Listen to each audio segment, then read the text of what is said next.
Assalamualaikum warahmatullahi wabarakatuh. Selamat malam. Apa kabar teman-teman semua? Selamat berjumpa kembali dengan saya Agus Setiawan Basuni, live dari WartaJazz House Gallery di kawasan Cimanggis, Indonesia. Hello everyone. Thank you for joining with us. This is Agus Setiawan Basuni speaking, live from Jakarta, Indonesia. And you are now listening to the program, the WartaJazz Talks, that inviting the international and national guests from Indonesia and also around the world. And tonight we have our special guest coming from France. Malam hari ini teman-teman semua, kami kedatangan tamu, musisi dari Perancis ya. Ini teman-teman dari Perancis ini namanya adalah Naïma Quartet. So tonight we have Naïma Quartet from Montpellier, France. And yeah, let's just say hi to everyone over there. Hello. Hello. Hey, how are you guys? Yeah, good. How are you? Very good. Well, how is the weather in France nowadays? The weather, it's sunny, but it's quite cold. It's pretty cold now. We're in the mountains in the south of France doing some work. So I see. What is the current temperature over there? Oh, it was 4 degrees this morning, Celsius. All right. Yeah, we need to climb up to the East Java mountain, like near the volcano, to experience that kind of. And we have to be there like 3 o'clock in the morning, so then you can experience similar weather.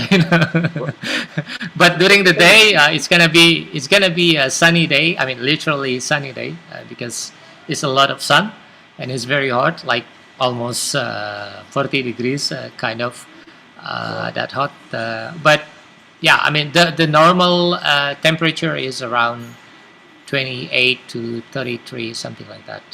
That's the our temperature here. So it's really an honor for me to have you guys here from Naïma Quartet.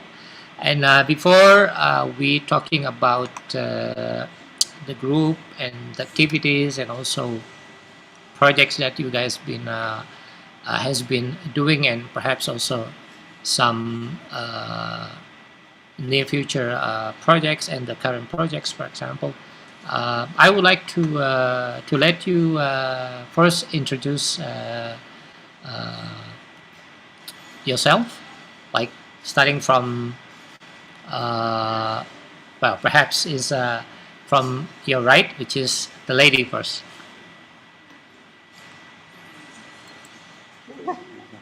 Okay, I try in English, but very difficult for me. But my name is Naïma. I play the bass and I sing. I was born into a family of musicians, and I started to sing first, and I picked the double bass to accompany myself, and very cool.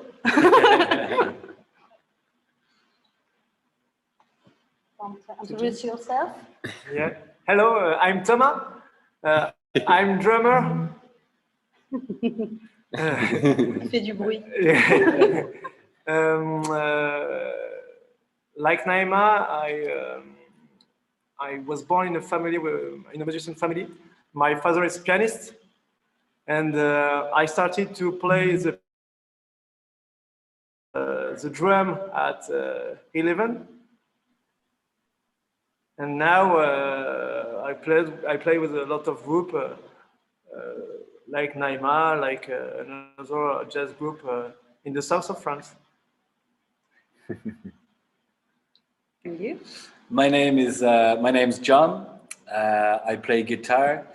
I'm originally from Ireland, but I've been living in France for 10 years. I studied music in Dublin before moving to the south of France. I've been playing guitar for 17 years, I think now. And 17 years I've been playing guitar, and yeah, I've been playing with Naïma for maybe 8 years together. Before the Naïma Quartet, we played together. So yeah, we've known each other for a long while. So. Okay, my turn. My name is Jules. I play the piano in Naïma Quartet. I've played piano for all my life. I started when I was little, and like every one of them, I play with different bands from Montpellier, south of France. And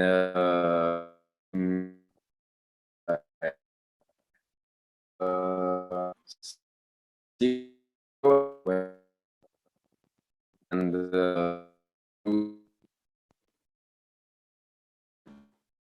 6 years, it was 2015.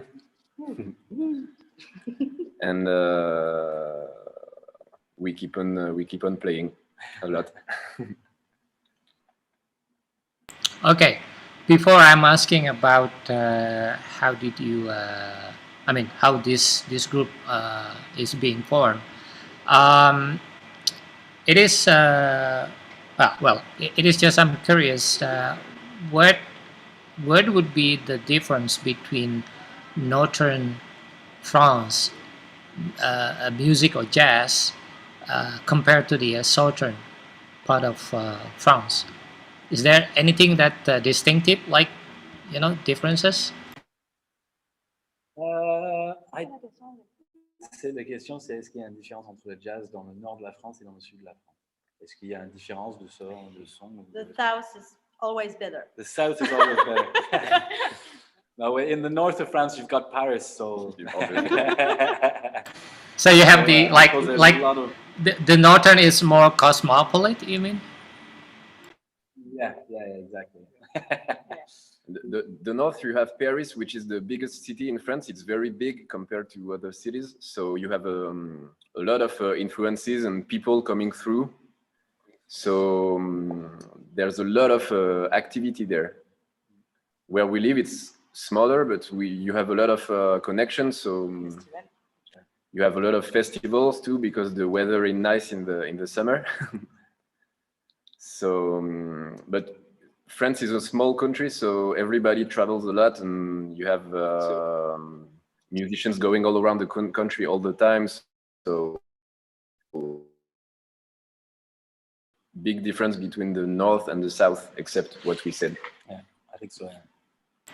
Okay, I would say, you guys from southern part of France is having more sort of like character, I would say, just because as you were saying that maybe the area where you guys are residing is perhaps giving much more fresh air, so you always like in a good shape. There's more fresh air here than in Paris. Okay. Yeah, I mean, go ahead. No, I was just saying where we live, it's very sunny there, so maybe you can feel that in the music. Yeah, it's way sunnier than other parts of France.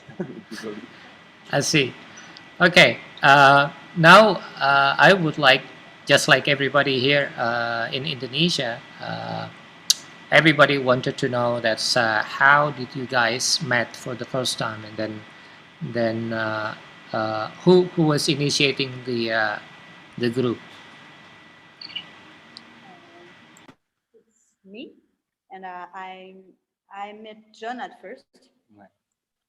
Naïma and me, we've known each other for 8 years, and at first we started playing just the two of us in a duo, and then eventually we got playing in a trio, and then 5 or 6 years ago, Naïma decided, okay, we're gonna do a quartet. We're gonna redo the music, and we're gonna do more of our own style and everything. So about 5 or 6 years ago, Naïma decided, okay, we're gonna do the quartet, and that's where we met Jules and Thomas, and that's when we started the actual Naïma Quartet.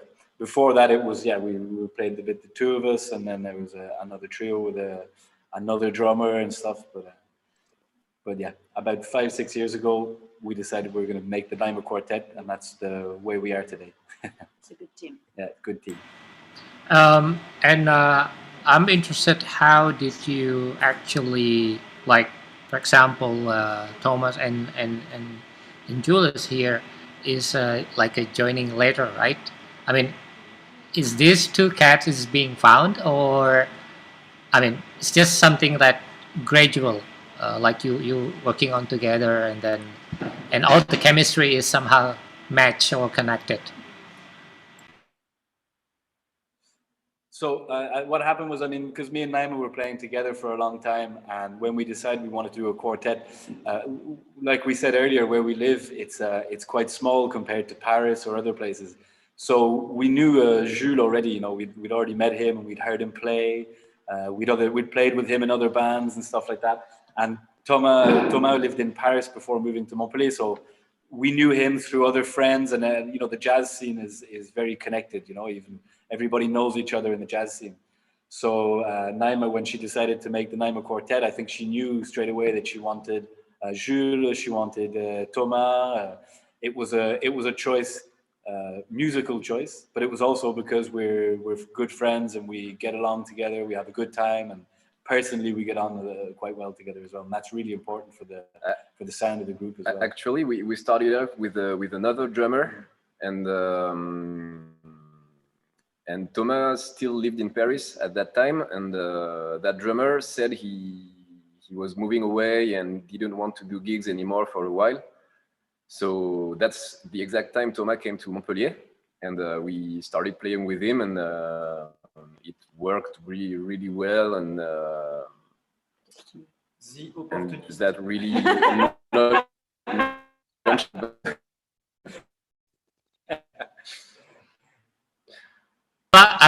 I'm just about to say that, did you kick out the other drummer, Thomas? No, we're still friends with him, so we can't say too much online. You know, we have to,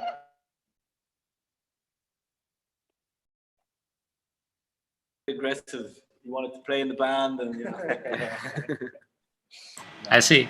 All right, and then I do know that your group has been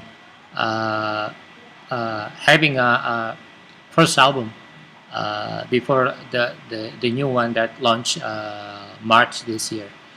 Yeah, maybe it's also good to explain a little bit, as of most of us didn't know about you guys yet.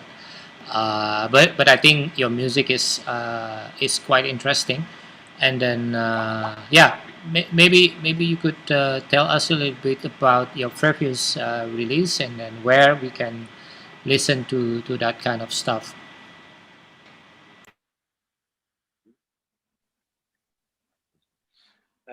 So the first album, Sea of Red, I mean, so we first released an EP, like with just 5, I think there was 5, il y avait 5 titres sur l'EP. Ouais. 4 or 5 tracks on the first EP, and it was just jazz standards, so there was no compositions or anything like that, and it was really the basis of the group, where we were playing standards. And we had on the EP, we had a saxophone player from America called Agus Setiawan, who's living in France. So we were lucky enough that he came and recorded some music with us as well for the first EP. And then when we moved on to Sea of Red, our first full album, it was the first time that we started composing music as well, together, and really trying to arrange the standards so that they make our, you know, so when people hear the music, they know it's Naïma Quartet. So the first album was really our first time really going into compositions and really trying to arrange the standards that we were playing to give them something new and give them something original to our music, you know. So Sea of Red was really our first sort of step into a full-length album, proper arranging the standards, and also it's the first time that we released our own compositions, the band's compositions. So we're pretty proud of Sea of Red still. Okay, and perhaps if somebody was asking like what kind of group of that Naïma Quartet is, how can you explain that in like short words? Comment on peut décrire le son, le style?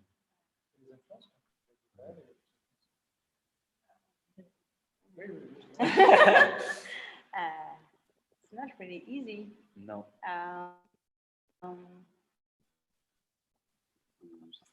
Vas-y, dis-le, je traduis. On peut dire que c'est un jazz vocal, donc des chansons. Enfin, il y a le texte. Quoi. Yeah. So it's we would say like it's jazz, it's vocal jazz, you know, because obviously Naïma sings, so there's definitely an aspect that there's songs, you know, they're not you can get some stuff that, you know, jazz tunes where it's just, you play the head, solos, head, you know. We really try to make it our style that we really put the voice and Naïma's voice in front. Yes. And so there's songs, you know, they're jazz vocal songs. Je pense que c'est le mariage de ça et de l'aspect d'improvisation vraiment, où il y a vraiment une part de jeu, d'interaction. And then we tried to marry that sort of like the jazz vocal, the song, the jazz songs, but there's also a huge part of improvising that's done by the rest of the band where we try to keep it fresh and we try to keep it the solos, you know, we're still a proper jazz band, you know, there's a lot of improvising, we leave a lot of space for anything to happen, especially live and stuff, you know, so we really try to get the jazz vocal tradition and the, let's say, more modern jazz with a lot of improvising and stuff like that, and we really try to make the two of them work side by side all the time, you know. C'est pas tant le jazz, c'est le spirit du jazz. Dans l'esthétique, on va faire quelque chose de plus personnel, mais c'est vraiment l'esprit d'improvisation du jazz. Yeah, we still try to keep the spirit of improvising in jazz alive in the music, even with a lot of arrangements, a lot of the songs, a lot of written stuff. We still try to keep the spirit of improvising in our music all the time. All right. I would like to share this short video. Well, maybe not really that short. It's sort of like a couple minutes about the Sea of Red. Just give a glimpse of overview for our friends in Indonesia. So teman-teman, saya akan bagikan sedikit video dari teman-teman Naïma Quartet yang berasal dari Montpellier Perancis ini, dan ini adalah IPK mereka yang Anda juga bisa temukan di akun YouTube mereka. Saya coba bagikan sedikit ke Anda untuk supaya Anda punya gambaran sedikit tentang Naïma Quartet.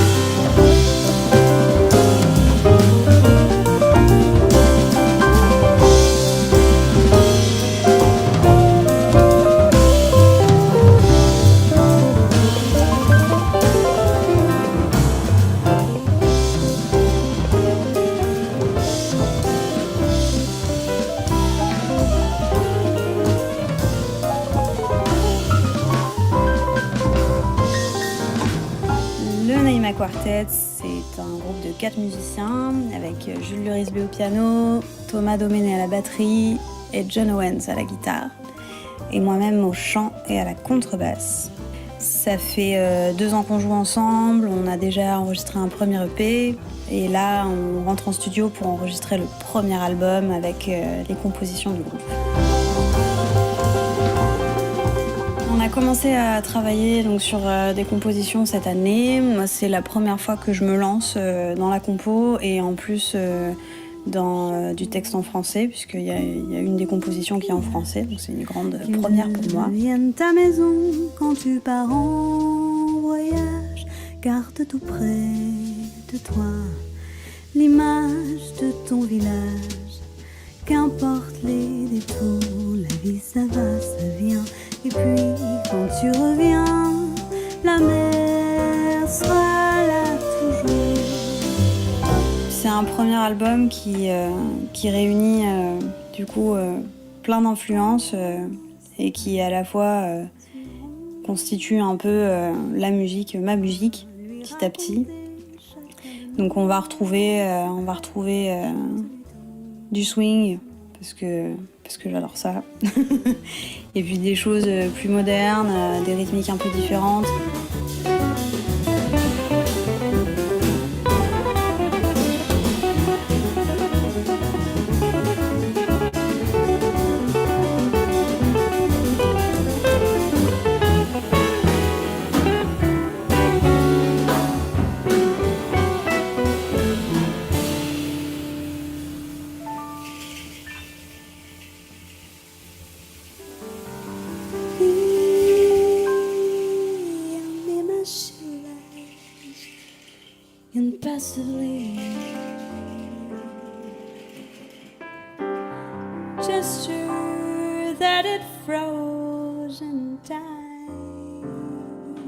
Je travaille avec John, le guitariste, depuis 5 ou 6 ans maintenant. On a commencé en duo. C'est une histoire musicale, mais aussi une vraie amitié. On a commencé tous les deux, puis voilà, on a rencontré Jules, puis Thomas. Jules, c'est quelqu'un de super important pour mon projet parce qu'on a pris l'habitude de travailler aussi tous les deux sur les arrangements. C'est quelqu'un qui est plein de bons conseils et je trouve qu'il a vraiment un très bon goût dans la musique. Et en chemise aussi.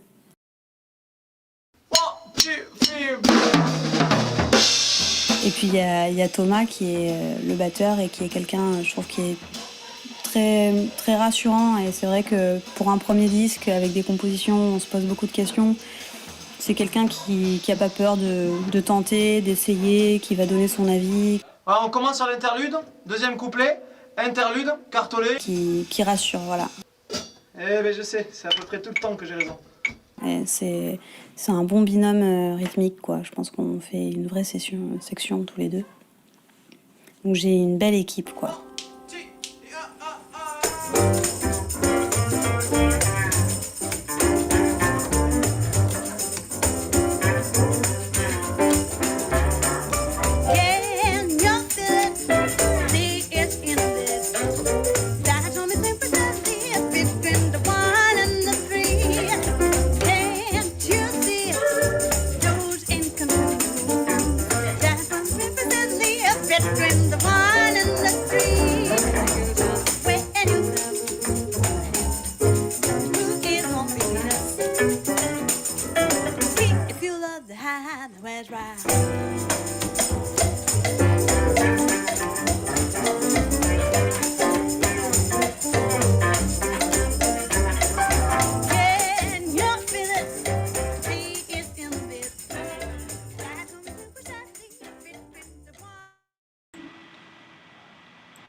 Okay, perhaps Jan or Jules can explain what Naïma was saying in that video.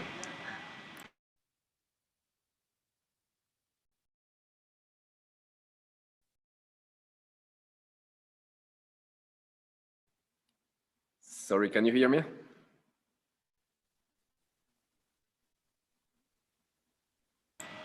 Yes. Yes, she was saying a lot of positive stuff about every one of us, so that was great. So she was saying first that she loved the great singers in jazz. She loved the swing. She loved the more modern stuff in jazz. So that was the blend of music we were talking about earlier. And she was saying that Thomas was very, very reassuring person. Someone that you can count on. I don't share that view, but and she was saying that was a longtime friend. And it was a very natural thing to play with him. And I don't know what she was saying about me, that I have poor taste in shirts, I think. That's true, yeah. That's the only true thing she said. And yeah, that explains how we like to have things in the band. It has to be kind of simple, and we have to laugh a lot, because that's also what jazz is about. Maybe it's dumb to say that, but no, but it's true to say that too.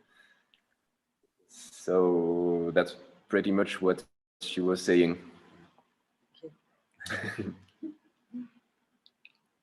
Okay, and yeah, seeing you guys in this video, which was like a project from 2 years ago or something like that. 2 or and a half years ago. 2.5, 3 years ago. Yeah, I mean, seeing that's I think the voice of the group has been somehow blended, I would say, and then that leads me to the question, like, how many times did you guys actually interact to each other? Like, are you having like a regular rehearsal or sort of regular gigs that maintain your communications, especially through the musical expression?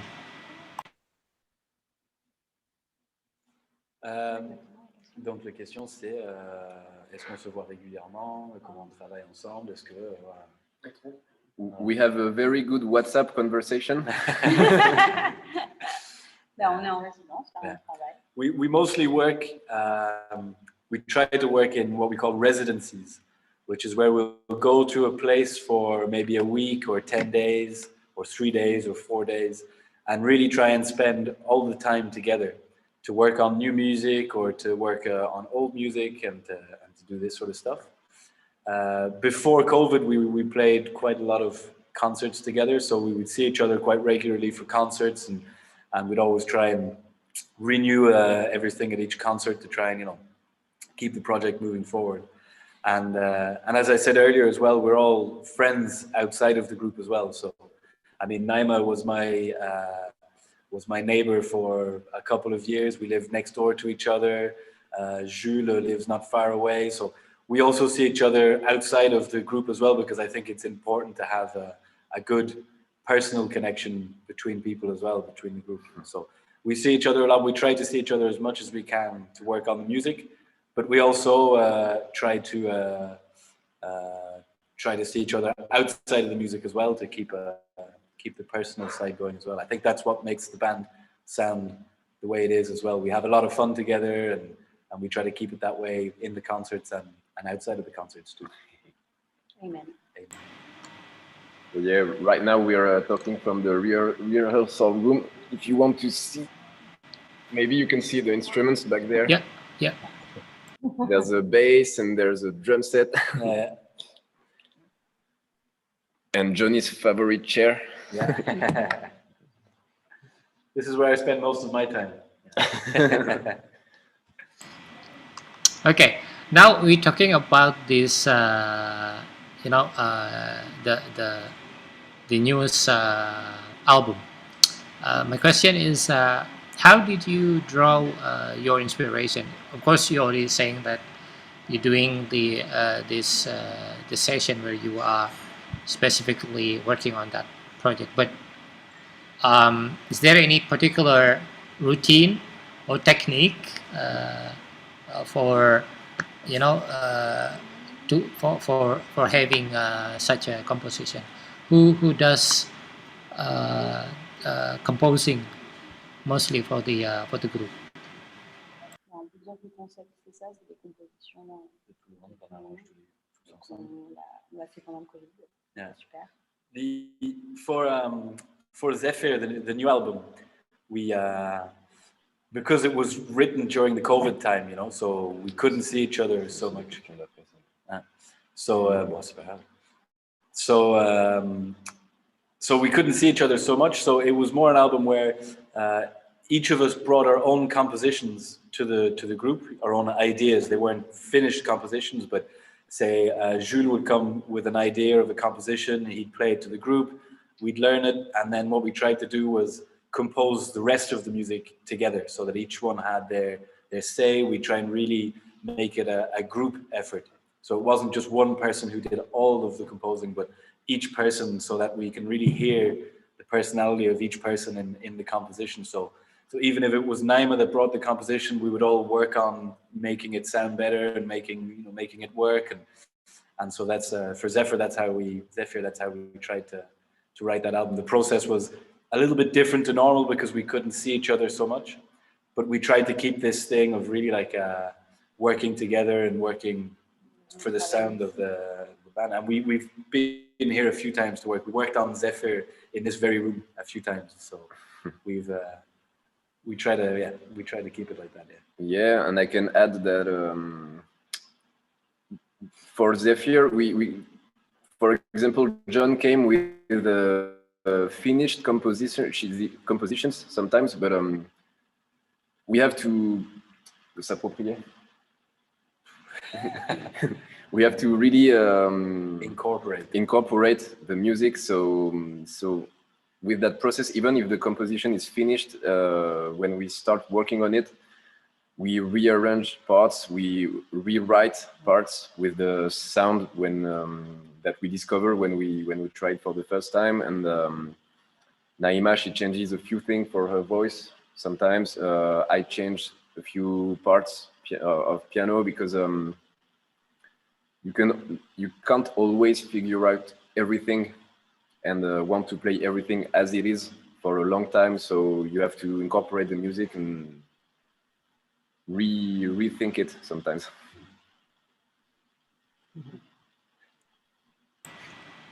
Okay, and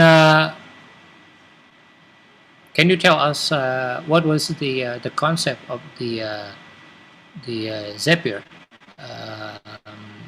and perhaps you can also continue that with the a story behind a letter to oneself. So the concept behind Zephyr, the album, I think for us it was really about going more towards composition than the previous album. Sea of Red, there was only a couple of compositions.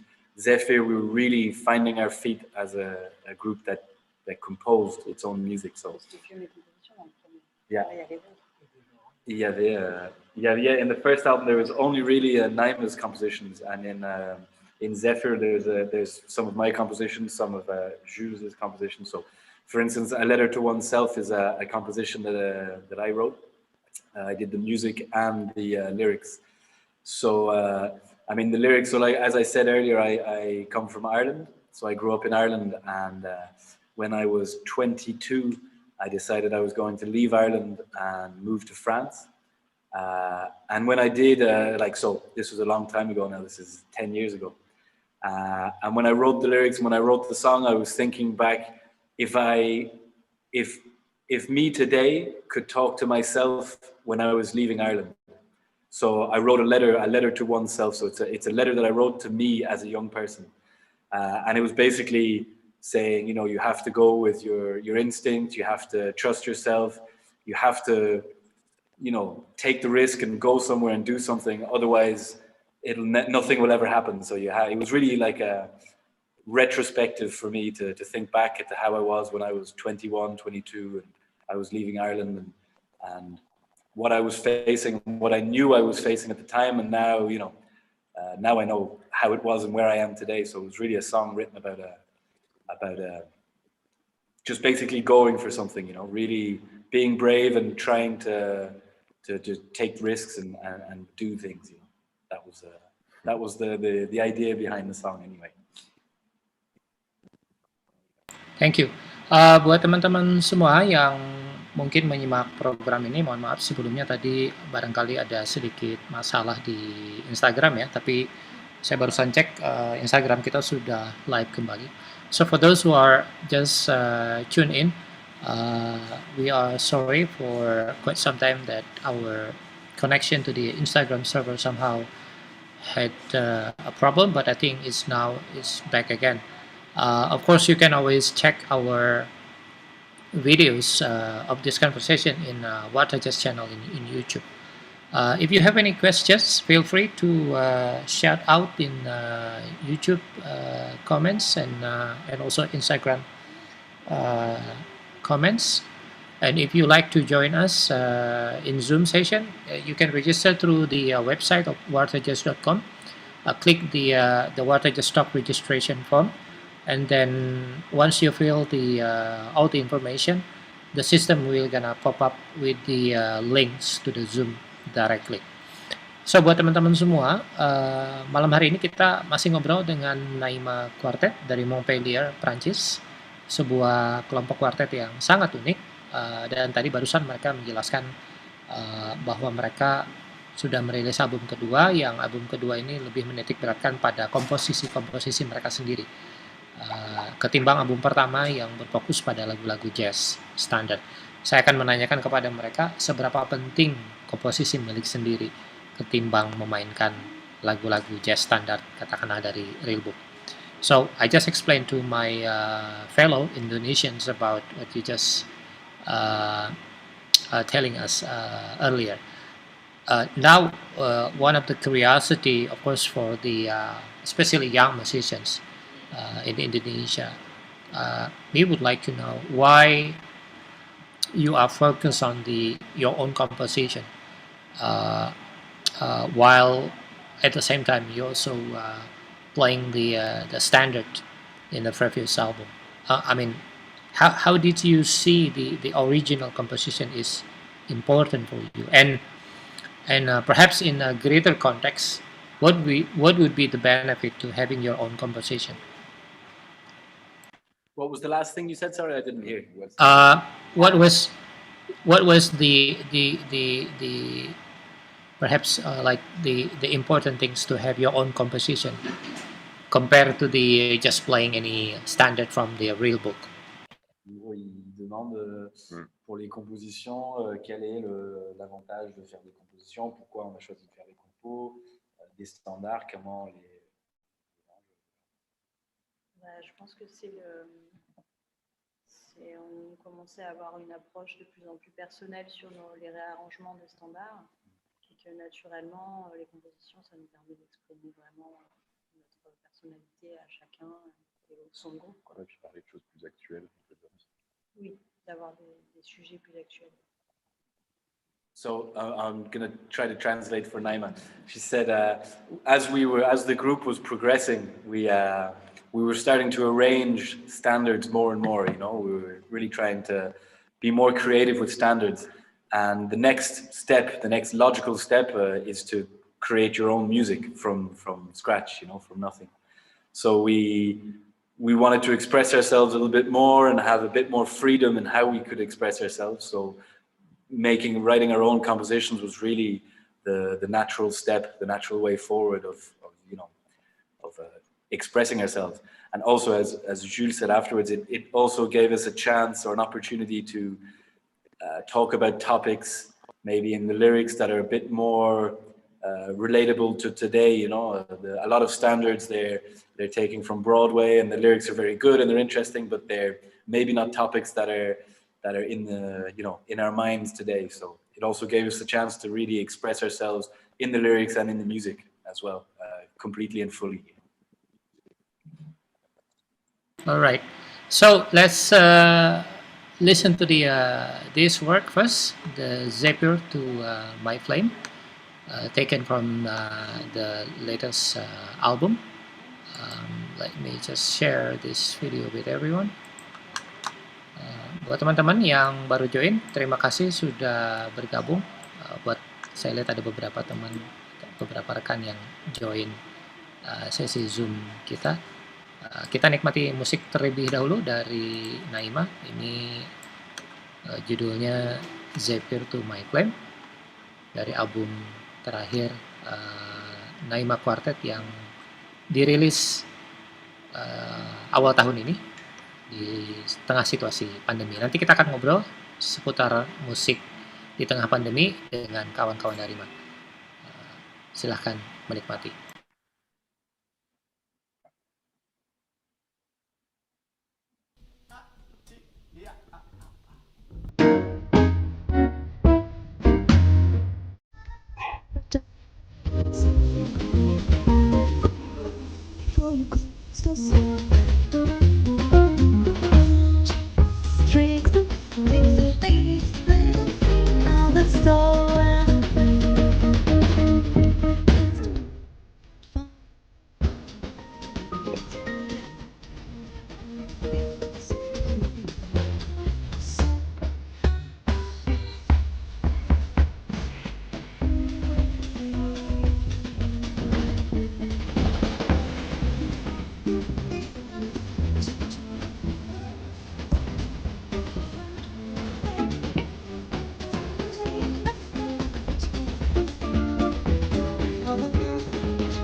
Beautiful.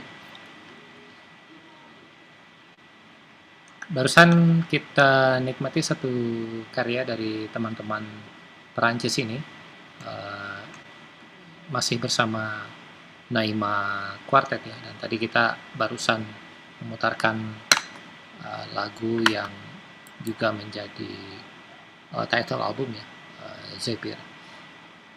Okay, now we are moving to the next question is what about the other composition inside this album? Can you tell us perhaps a little bit every single of other tracks?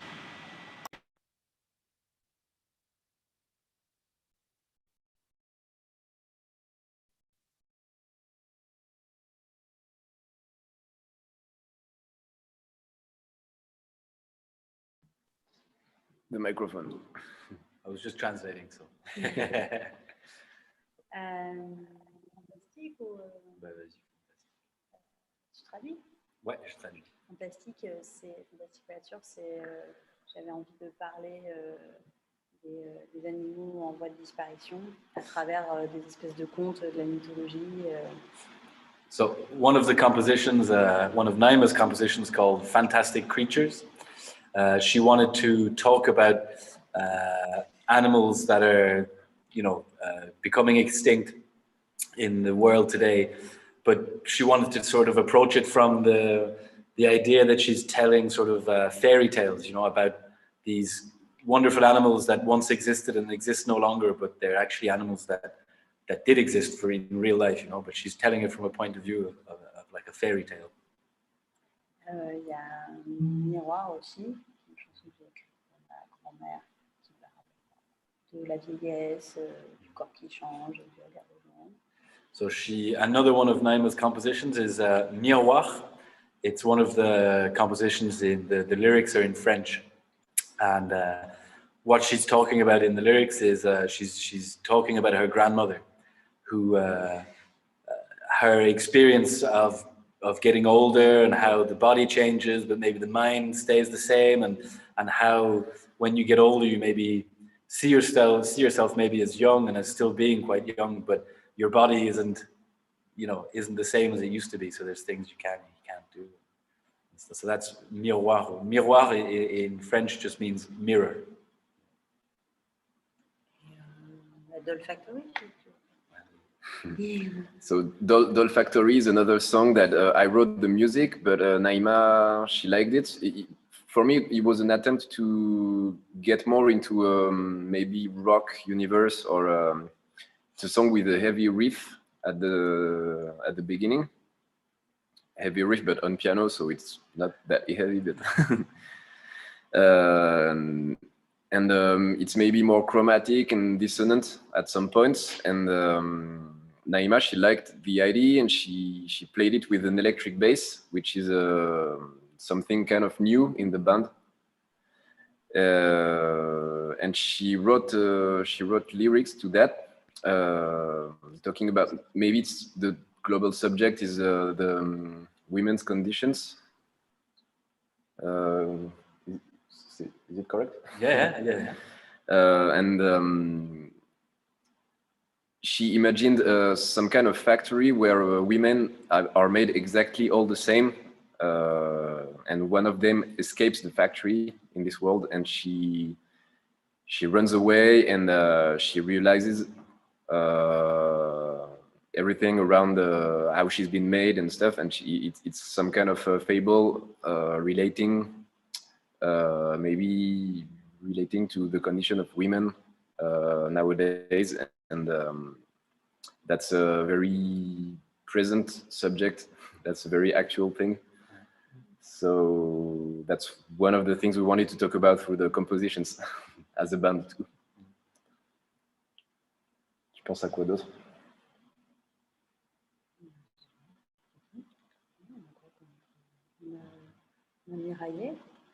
There's another song called Miraillé, which is a song that I wrote, and Julia Depozzo-Bongi did the lyrics for. And it's sort of a blues track. It's pretty simple.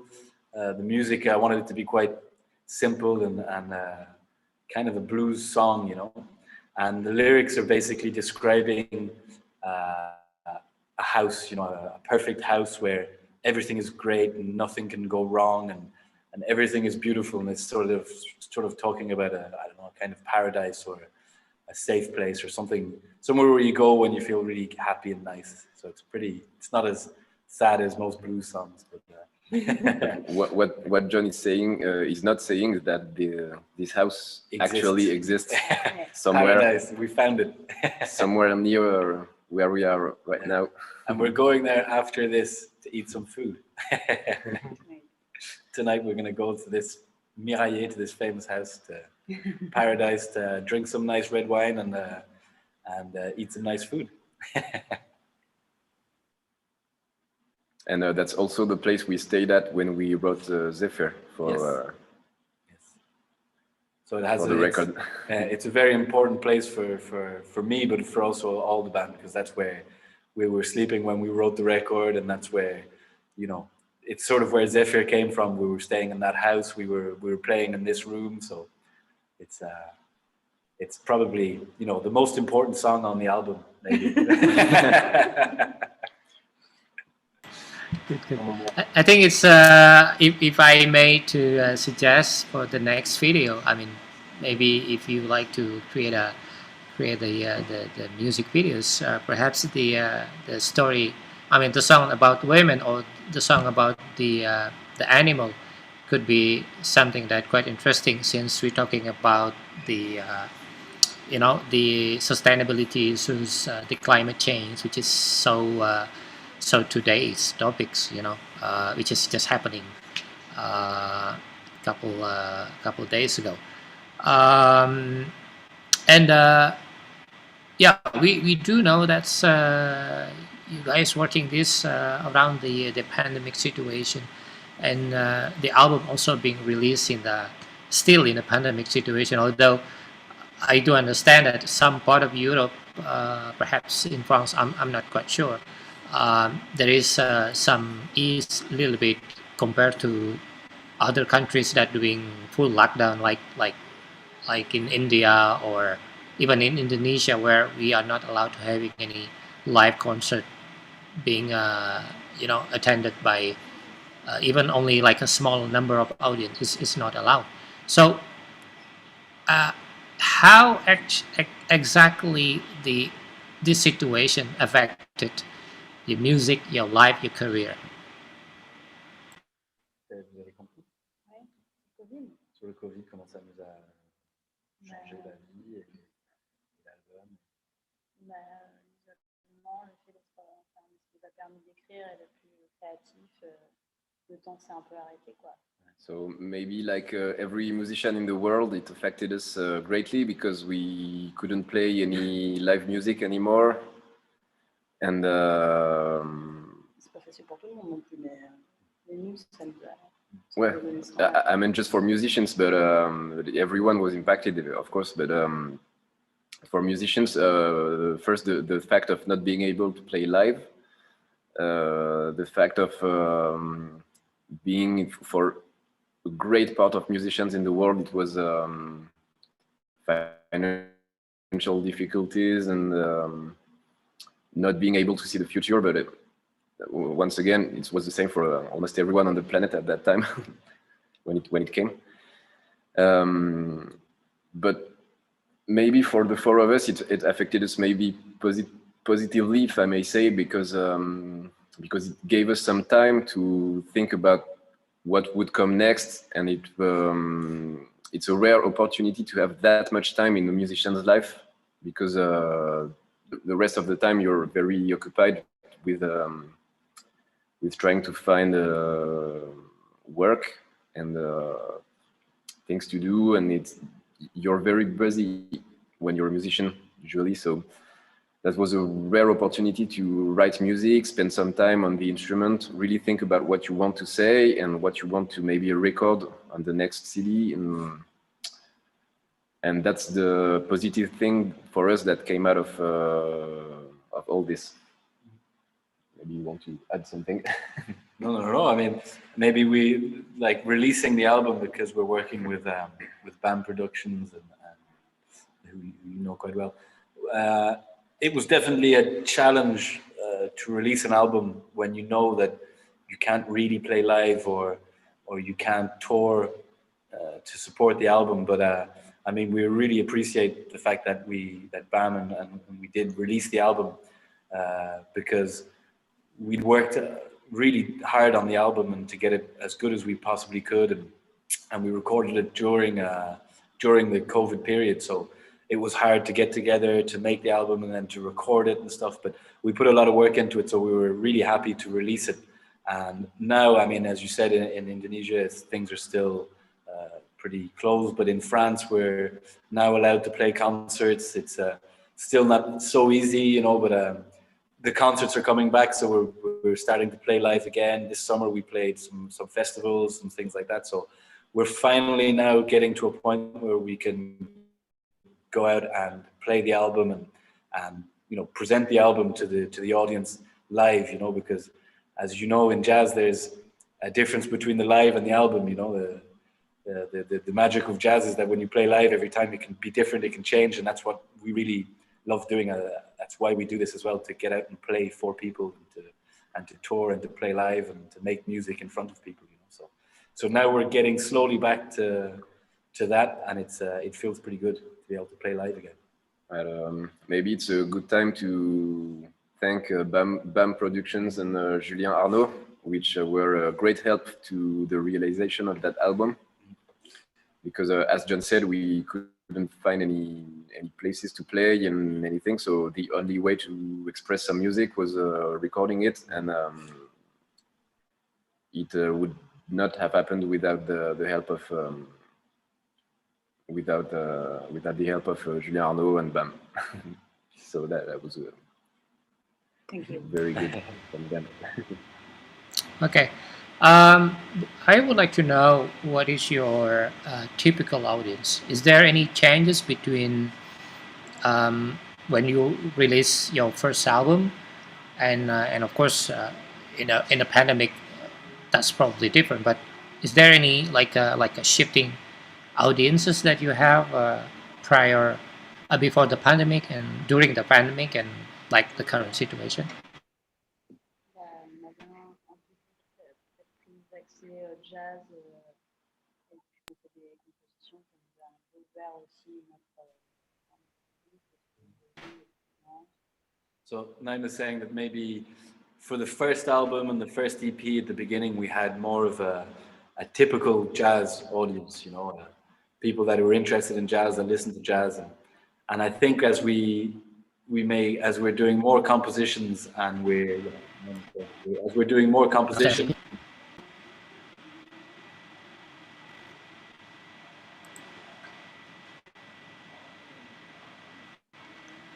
Sorry, can you hear us all right? Yeah, can you repeat the answer? Yeah.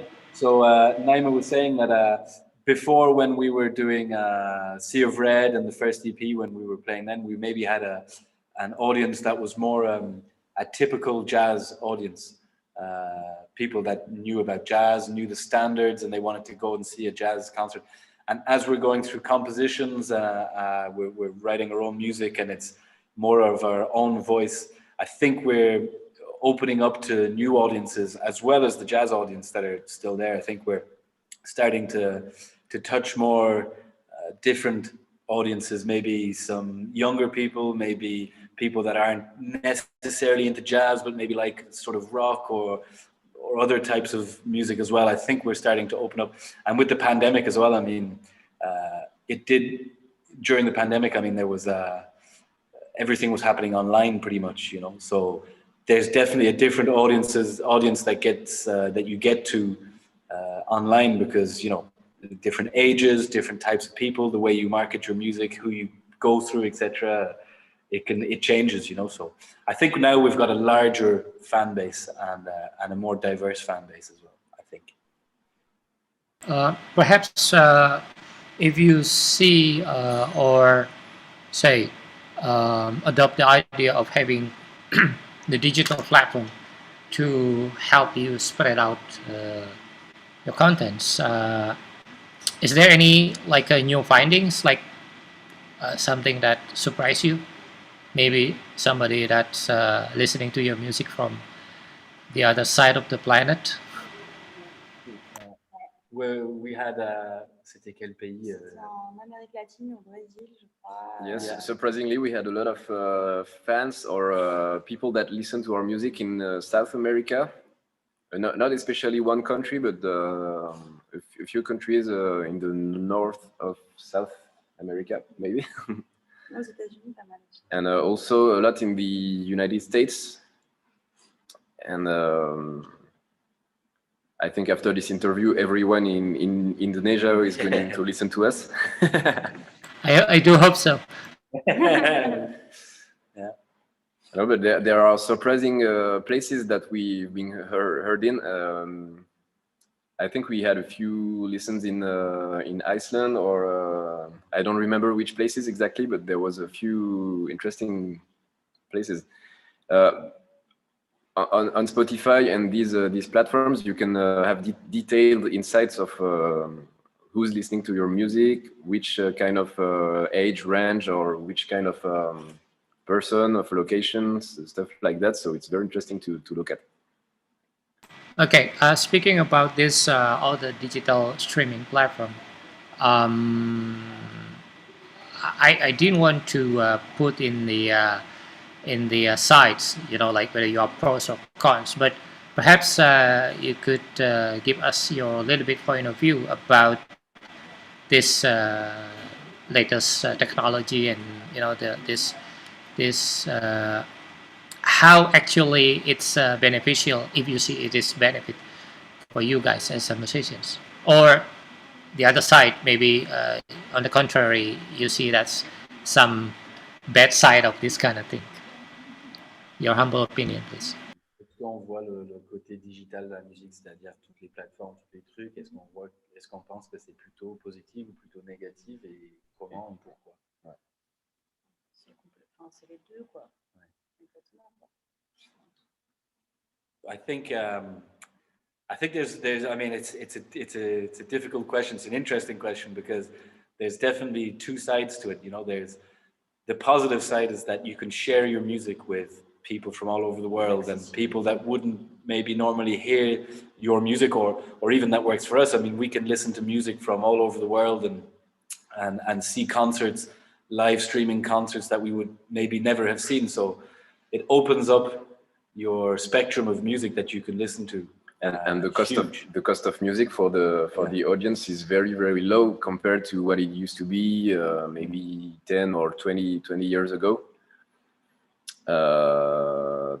Because you just pay maybe in France it's usually 10 euros, and you can listen to everything that's been made on the planet, that is at least that is on the platform, but you can listen to a very large database of things. But I mean, yeah, so I agree, you have access to all this music.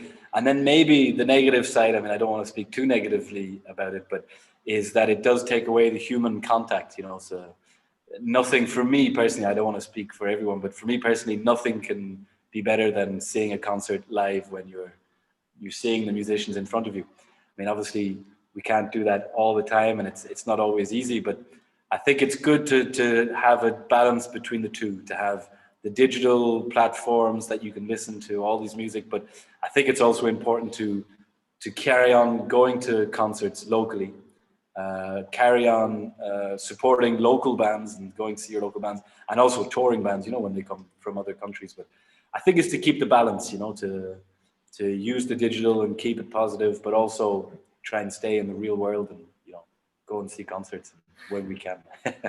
And it's also a big change in the music industry, so it's very recent compared to everything that happened before.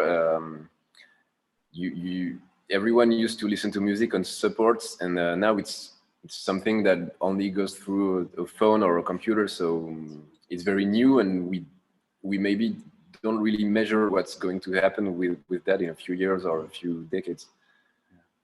Because sure. Not really replaces a CD or something you can hold in your hand with pictures on it and stuff. Yeah, this is the transition era where we have the omni-channel, and yeah, again, as I said before, not trying to divide between the physical and digital assets. Both are, I find myself that both are really interesting. For example, like here, some of the collection behind me, we have about 20,000 albums. But if you consider about the environmental issues, for example, the more you're producing this kind of material, how much carbon footprint that you create to the earth. That's one side. But in other hand, is not just that. To transhipping that CD, like from France to Indonesia, and to whatever it is around the world, it also costs a lot of things. So there is a lot to put in consideration. But let's back to the topic again sometime. I would like to discuss this more later on with you guys. I think we do have questions from somebody who joining us in Zoom. And let me check everyone who checking out our conversation in Instagram. I know there is a Yuichiro Takuda from Japan, and also Mas Ade Irawan from Brunei Darussalam. And I saw there are some jazz festival organizers that also joining in Instagram. Thank you very much, guys. Feel free to shout out something if you wanna ask question or make some comments. But I guess before we answering question from Reiki, let's just listen to this track which is Doll Factory. So teman-teman, sebelum kita membuka sesi tanya jawab, kita akan dengarkan dulu kembali musik dari Naïma Quartet dengan Pabrik Boneka ya.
Very interesting sound.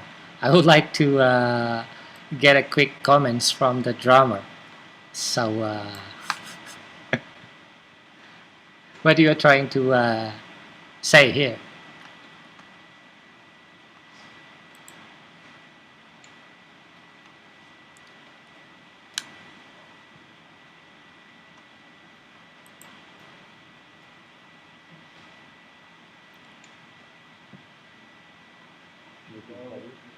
So I'm going to translate for Thomas. He said at the end we're trying to make like a trance-like thing at the end.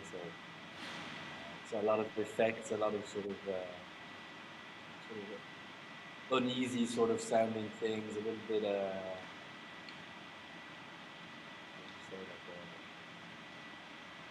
there's a lot of distortion, there's a lot of weird sounds going on. We're trying to make it sound as sort of dark as possible.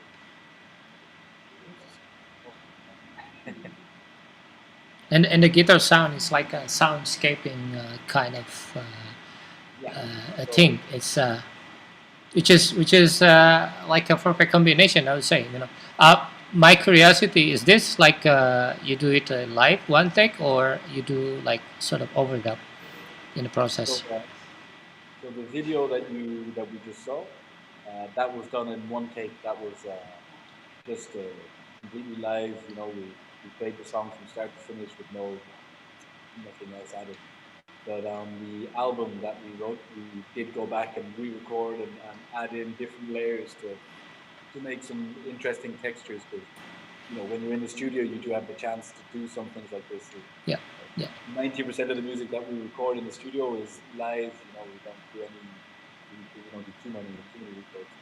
But on this, we really wanted to make a soundscape. You know, really add in a lot of sort of different layers to get some really interesting textures that maybe isn't so usual for jazz vocal albums. So something that's a bit different.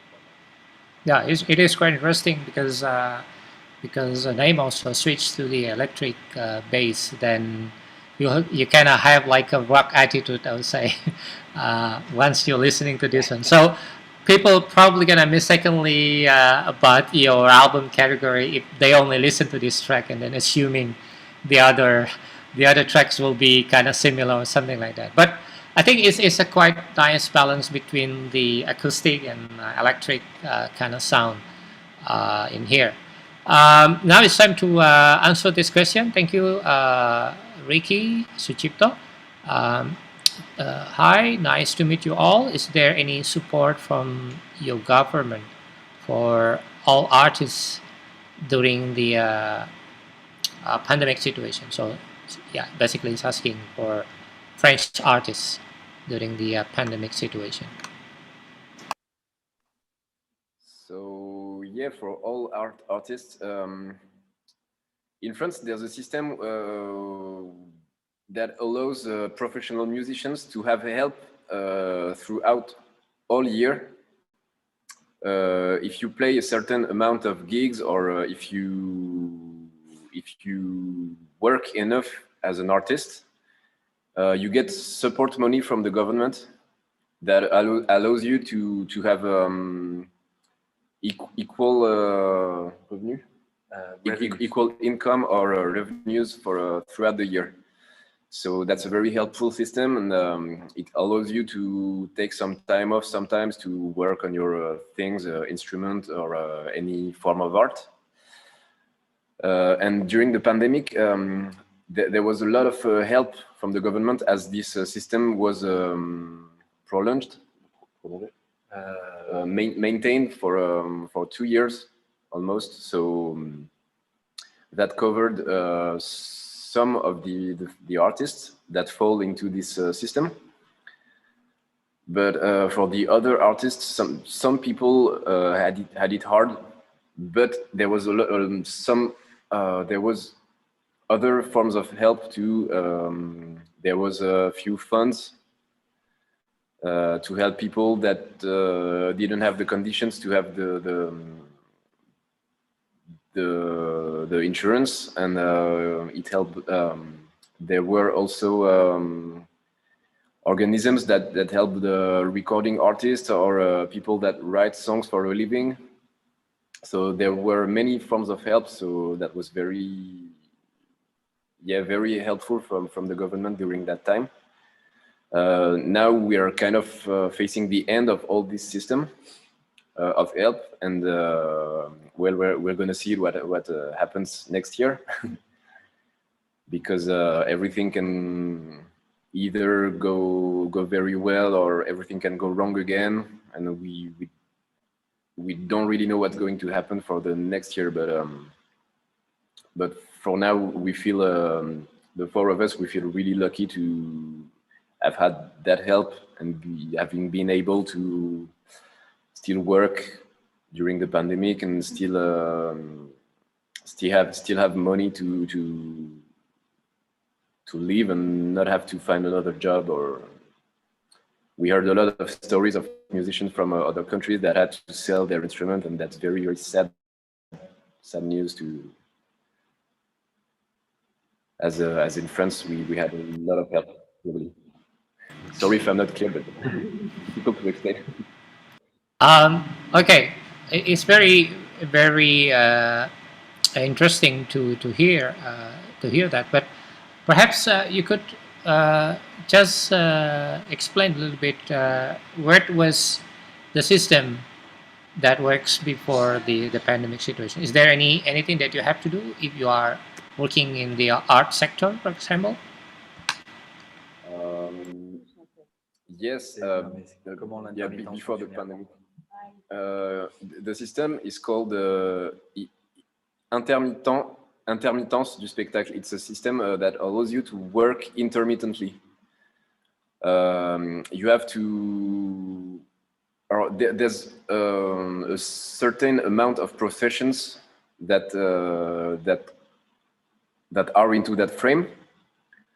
For example, as a musician, you have to play a certain amount of gigs per year to be able to enter that system.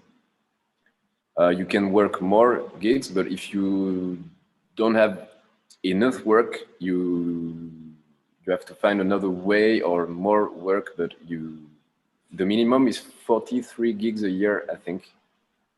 My question is related to the is there anything that like you have to pay regularly, like something to the system or to the government as a taxes or whatever form of mechanism? In France, there's a lot of taxes because we have a very social system. So there are a lot of taxes on what you get paid. But in return, you have a complex system that covers you for health, for unemployment, and for... Can you explain that with me, John? Yeah. So there, in France, so for instance, he was talking about the intermittence, which is the thing that helps the artists. So every time we play a concert, there's a contract and there's a pay slip, etc. And it's pretty complex. It's quite complicated, but you pay, each gig you pay, some of your salary will go into the system, let's say, and it will pay into the system so that the system can then pay you back and helps you get along so that the whole year you have the same monthly income. But also in the other parts of the French system, in the health sector, the public sector. So, for instance, bins and rubbish in the streets and everything. We pay a lot of taxes, but we get a lot of help back from the government for health, for the public sector, for the social sector, for unemployment, etc., etc. So, a lot of all the concerts we play, almost 50% of the salary will go to all these different bodies that will then eventually come back to us. So basically, it's like a good investment being made by the system and managed or governed by the official institutions. And when you are in the needs, you can always like asking for help, and then that's basically what you're trying to explain, example, right? You have an accident when you work. A small amount of money from your work goes to the system that covers you if you have an accident at work. And there's a lot of things like that can come back to you if you need. So yeah, anyway, you don't have the choice in France. Whenever you work, you have to pay these things because it's how it works in France since maybe it's been working like that for 70 years, I think. So it's not going to change today. Hopefully. Hopefully, because it's very helpful when you did it. All right. Yeah, I think it is quite interesting because I also learned that from your colleague Julian when we just like a couple months having the pandemic situation last year. Okay, now I would like to talk more, of course, but we are now almost 1.5 hours already having this conversation. So I would like just to summary up, and my next question is, what is your current projects, and what is your future plan with the Naïma Quartet? So currently we're working on new music, some new compositions. That's what we're doing at the moment in La Filature de Mazel. That's where we are now, in the south of France. Also, at the same time, Naïma is working on a music video for the group for the song Miroir. We can't say too much because it's a top secret project. But if you go onto our website or onto our Facebook or onto our Instagram, so NaïmaQuartet.com is the website. You can check us out on Facebook, Naïma Quartet on Facebook, on Instagram, and on YouTube. YouTube, you can go on YouTube. We're everywhere, except we're not on TikTok yet, I don't think. But you can follow us on the website, on the Facebook, on Instagram, and you'll get updates about the new music video that's going to be coming out soon, and all the other projects that we'll have. And in the future, I think our idea now, because it's been so long since we've been able to play a lot of concerts. Now the idea is to go out and play as many concerts as we can, and go and visit as many places as we can, and play music for people, and and hopefully one day come to Indonesia and play some music for you guys and meet some musicians and meet all you people and bring our music over to Indonesia maybe one day. That would be brilliant. Well, amen to that. And the really last question is, which is combined, is I'm just curious about the Naïma. Is it coming from the Coltrane songs, because you are coming from the musical family background, and if you had a chance to coming over to Indonesia, and perhaps there's an opportunity for such a collaboration, with whom or what kind of instrument that you would like to collaborate with? Donc, I'm going to translate quickly. Donc, il y a deux questions. La première question, c'était Naïma, d'où ça vient Ça, c'est par un musicien de jazz qui aime Coltrane. So, Naïma is named after the song, the Coltrane ballad called Naïma, because both of her parents are both jazz musicians as well. So, comes from a jazz family and she's named after the Coltrane tune. Et la deuxième partie de la question, c'est que si on va en Indonésie, si on voulait collaborer avec quelqu'un là-bas, est-ce que ce sera un instrument? Est-ce que ce sera... Pour ajouter un instrument d'Indonésie chez eux. Dans le groupe? Ouais, pour une collaboration si on est en tournée là-bas. Je pense quelque chose de typique qu'on n'a pas ici. Une sonorité ou quelque chose. Ou un sax. Ou un sax.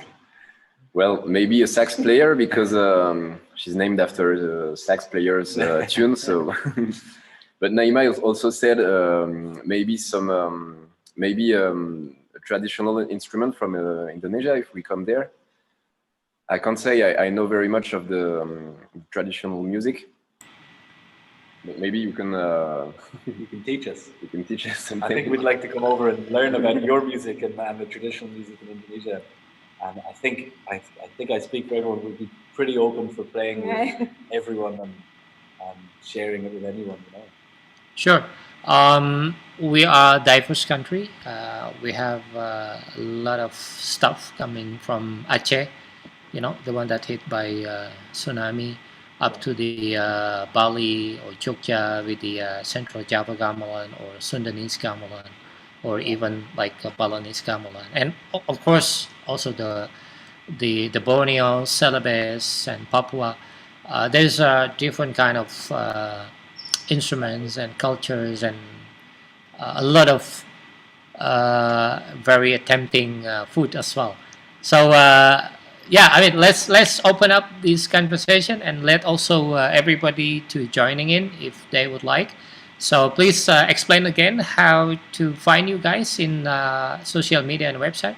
You can explain the address. Yeah, you can find us. Our website is naimaquartet.com. So NAIMAQUARTET.com. That's our website, and from the website you can find Facebook, Instagram, and on Facebook it's Naïma Quartet. Instagram it's Naïma Quartet. So if you go to... It's pretty easy. You have to type the name of the band anywhere, and you should find us. You should find us. YouTube as well. You can find us on YouTube, and if anybody wants to get in contact, send us an email, send us a message through the website or through Facebook. We're always happy to... Yeah, you can reach us directly by the website, so yeah, really easy to reach out. And we'd love to hear from some people in Indonesia. And can I add that the music video we were talking about, you can see a few glimpses of what it's going to be, because Naïma posted a few days ago a set of pictures taken there, so I think it's going to be very beautiful. Yeah. Well, thank you very much, guys, for your time and sharing, and also the good music. And of course, we are looking forward to see and hear more coming from you. And before we say goodbye, perhaps you could just have a little closing statement again. Now the other side, maybe starting from Jules and ended in Naïma. Just briefly. So I don't really know what to add, but it's been very nice talking to you, and and I can't wait to discover Indonesian music better. And yeah, it's been a very nice time. So very nice to meet you, man. Thanks, Ricky says, thanks, stay safe and healthy, and happy life, guys. Yeah. Thank you, Ricky. Thanks, Ricky. Yeah, so thanks to you for an interview. It's always interesting to talk to people about music and about life, and especially when we can share other experiences and stuff like that. So thank you so much for having us on. Thank you for everyone who came and listened and joined in, and Ricky and everyone. And hopefully we'll see you guys soon, and carry on doing what you're doing. It's great. No, for me, just thank you, Agus, and nice to meet you. And we are coming to Indonesia tomorrow. Tomorrow. Je dis en français peut-être que tu te Ouais, vas-y. In French. Merci. Thank you. C'est très agréable de pouvoir avoir ce genre de conversation approfondie sur plein de choses, sur le groupe. Et j'espère qu'on aura l'occasion de se rencontrer, de découvrir la musique d'ailleurs et de nous nourrir de nos influences respectives. So Naïma says, thank you so much. And it's really a nice thing to be able to have conversation with someone and really go deeper into some of the subjects and to be able to really, talk to someone about our music and about music in general. And we're really looking forward to hopefully come to Indonesia one day and to learn about your music and meet all you guys and play with you guys and just learn some new stuff. So thank you very much. So terima kasih banyak. Thank you very much, Naïma Quartet, all the team. Good luck to you guys. And for those who are tuned in to the Instagram, thank you very much for your staying with us for more than 90 minutes. And of course, if you like to coming back or listen to the song that being played in this conversation, you can always go to our YouTube channel. Open the WartaJazz channel, but you can also open the Naïma Quartet website, where you can connect with all of their social media account. And this is Agus speaking, live from WartaJazz House Gallery in Jakarta, Indonesia. You are listening or you are watching our bi-weekly program, WartaJazz Talks. Thank you very much for your time. Again, bye for now. Assalamualaikum warahmatullahi wabarakatuh.